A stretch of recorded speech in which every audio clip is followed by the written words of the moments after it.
अस्सलाम वालेकुम, मैं हूं रिजवान अशरफ। इस वक्त जो इत्तेहादी जमातें हैं और उनके जो सरबराहान हैं, जिसमें नून लीग है, नून लीग में शहबाज शरीफ, नवाज शरीफ, पीपल्स पार्टी है, पीपल्स पार्टी में आसिफ अली जरदारी और नून लीग के अंदर मरियम नवाज भी, वो भी मुल्क से जाने वाले हैं। आधे तो भाग चुके हैं, दौड़ चुके हैं, जा चुके हैं, जिनमें नवाज शरीफ शामिल है, शहबाज शरीफ भी दौरे पर निकले हैं और आसिफ अली जरदारी भी शामिल है। अब ये जो शहबाज शरीफ का दौरा सऊदी अरब है, दौरा कतर है, ये किस मकसद के लिए था? पहली बात, आसिफ जरदारी दुबई के अंदर क्या करने गया है, दुबई के अंदर किन के साथ मुलाकातें हुई हैं, दूसरी बात, और तीसरा जो अहम तरीन पॉइंट है वो ये कि नवाज शरीफ अमेरिका के अंदर क्या कर रहा है, नवाज शरीफ अमेरिका में किसके साथ मुलाकातें कर रहा है और किसके साथ लॉबिंग वहाँ पर की जा रही है, किसके साथ वहाँ पर नशस्तें हो रही हैं, क्या प्लान तैयार हो रहा है, और पीछे जनरल आसिम जो पाकिस्तान की इस्टेब्लिशमेंट है वो क्या सोच रही है, और इमरान खान आगे का क्या लाए अमल देने वाला है। इन तमाम चीज़ों के मतलब बड़ी अहम तरीन इंफॉर्मेशन मेरे पास मौजूद है। वन बाय वन मैं आपके साथ शेयर करता हूँ। सबसे पहले मैं आपको बता दूँ शहबाज शरीफ के मतलब, शहबाज शरीफ जो कि 2 मुल्कों के दौरे पर गए थे, एक सऊदी अरब का दौरा और उसके बाद एक कतर का दौरा मुकम्मल हो गया। सऊदी अरब और कतर, सऊदी अरब का दौरा और कतर का दौरा, इसके अंदर ये भीख मांगने गए, दोबारा से उनसे इमदाद लेने गए हैं, दोबारा से उनसे पैसा लेने गए हैं, क्योंकि अमेरिका और IMF जो है मसलसल रुकावट बना हुआ है इस मामले में कि अब पाकिस्तान के अंदर जितनी देर तक स्टेबिलिटी नहीं लाते, उतनी देर तक इकनॉमिक स्टेबिलिटी नहीं आ सकती, तो हम पैसा यहाँ पर नहीं लगाएंगे, पैसा यहाँ पर नहीं देंगे, पैसा यहाँ पर नहीं भेजेंगे। अगर आपको हमने लोन भी देना, कर्जा भी देना, तो उसकी वापसी भी हमें गारंटी चाहिए, उसकी भी, उसके बगैर मुमकिन नहीं कि जितनी देर तक पाकिस्तान में स्टेबिलिटी ना आ सके। तो सऊदी अरब जाने का मकसद ये भी है कि एक तो गारंटी ले उनसे पैसा वगैरह की, डॉलर्स की, तेल की, वो तो उन्होंने कहा कि वो तो हम दे देंगे, उसमें कोई मसले वाली बात नहीं है। लेकिन शहबाज शरीफ ने एक और भी वहाँ पर गेम डालने की कोशिश की है, वो ये कि आगे अगर डोनाल्ड ट्रंप आ जाता है, जिसके चांसेस नज़र आ रहे हैं कि डोनाल्ड ट्रंप आ जाएगा, तो डोनाल्ड ट्रंप के आने के नतीजे में ये जो गवर्नमेंट है ये फारग हो सकती है। अब वो कैसे? क्योंकि डोनाल्ड ट्रंप जो है वो इमरान खान का बड़ा अच्छा दोस्त है, उसके साथ बड़ी अच्छी दोस्ती है, उसके साथ बड़ा अच्छा ताल्लुक है, और जो बाइडन ने जो पाकिस्तान के अंदर रजीम चेंज ऑपरेशन किया था उसको रिवर्स करेगा और वो पाकिस्तान में जमहूरियत को बहाल करेगा। पाकिस्तान में ये जो अपोजिशन, ये जो हुकूमत अपोजिशन के ख़िलाफ़ इक़दाम करती है, इंतकामी कार्रवाई करती है, इसको आके वो बंद करेगा। तो इनको ख़तरा महसूस हो रहा है कि अगले 1 से 2 महीनों में डोनाल्ड ट्रंप आ जाएगा तो हमारी हुकूमत को ख़तरात है। तो मोहम्मद बिन सलमान की दोस्ती ट्रंप के साथ बड़ी अच्छी है, तो शहबाज शरीफ ने मोहम्मद बिन सलमान के ज़रिए ट्रंप को कहलवाया है, ट्रंप को अप्रोच किया जाए कि आप हमारी हुकूमत के लिए गारंटी दें और हमारी हुकूमत को बचाएं, और मोहम्मद बिन सलमान के लिए, सऊदी अरब के लिए या अमेरिका के लिए जो हमसे आप चाहते हैं हम करने का तैयार हैं। ये मकसद था इस दौरे का, सऊदी अरब का, उसके बाद कतर का। कतर से भी इसी किस्म की कुछ डिमांड्स और कुछ इस किस्म की गारंटियाँ मांगी गई हैं। ये है शहबाज शरीफ का दौरा। अब आ जाए नवाज शरीफ के ऊपर।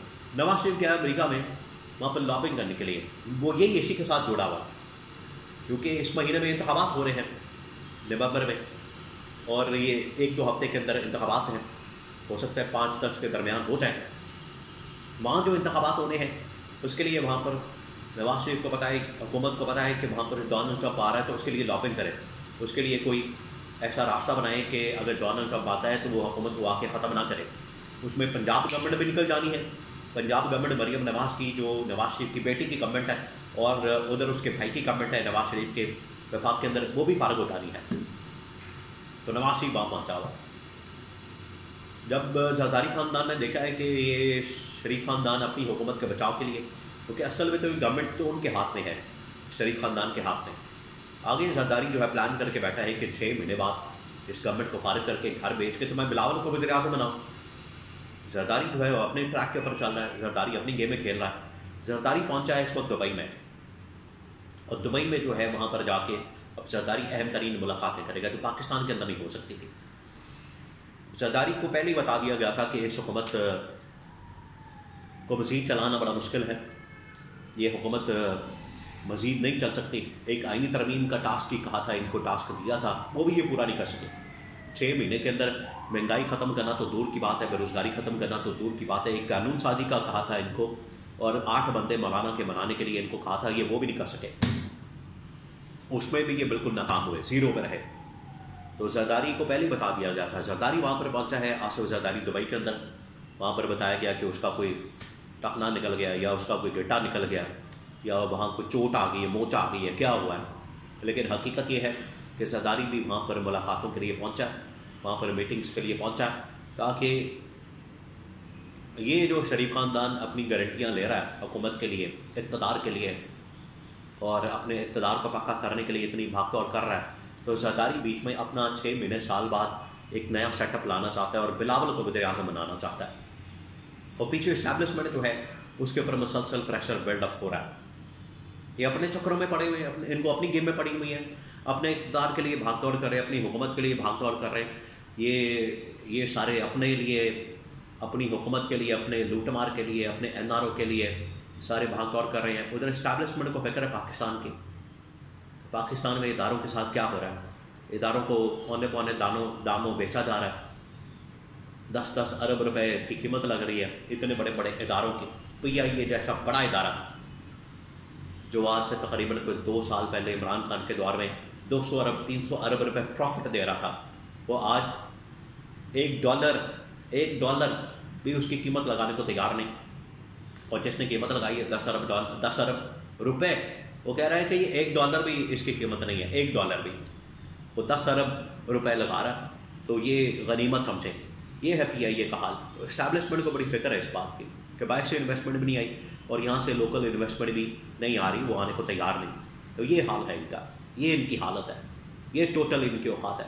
तो इस्टेब्लिशमेंट परेशान है, इस्टेब्लिशमेंट कोई सारी सूरत हाल पर तशवीश है कि ये अपनी गेम में डालने के चक्कर में दुनिया में फिर रहे हैं। कोई अपना सेटिंग बना रहा है, कोई अपनी गारंटी ले रहा है, कोई अपनी NRO के लिए भाग दौड़ कर रहा है, कोई अपनी हुकूमत के लिए भाग दौड़ कर रहा है। किसी को पाकिस्तान की फिक्र नहीं है, पाकिस्तान के इदारों की फिक्र नहीं है, पाकिस्तान के अवाम की फिक्र नहीं है, पाकिस्तान के हालात वाक़यात की फिक्र नहीं है, पाकिस्तान के अंदर जो मसाइल हैं उनकी फ़िक्र नहीं है।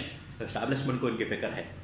अब वो सोच रहे हैं कि अगर इमरान खान की रिहाई करनी पड़े, इमरान खान को बाहर निकालना पड़े और उसकी सूरत में पाकिस्तान में स्टेबिलिटी आती है, उसकी सूरत में पाकिस्तान में अगर कोई बेहतरी आती है, उसकी सूरत में पाकिस्तान के मामलात बेहतर होते हैं, तो हमें इससे दरेक नहीं करना चाहिए, हमें जाना चाहिए, इस ऑप्शन को इस्तेमाल करना चाहिए।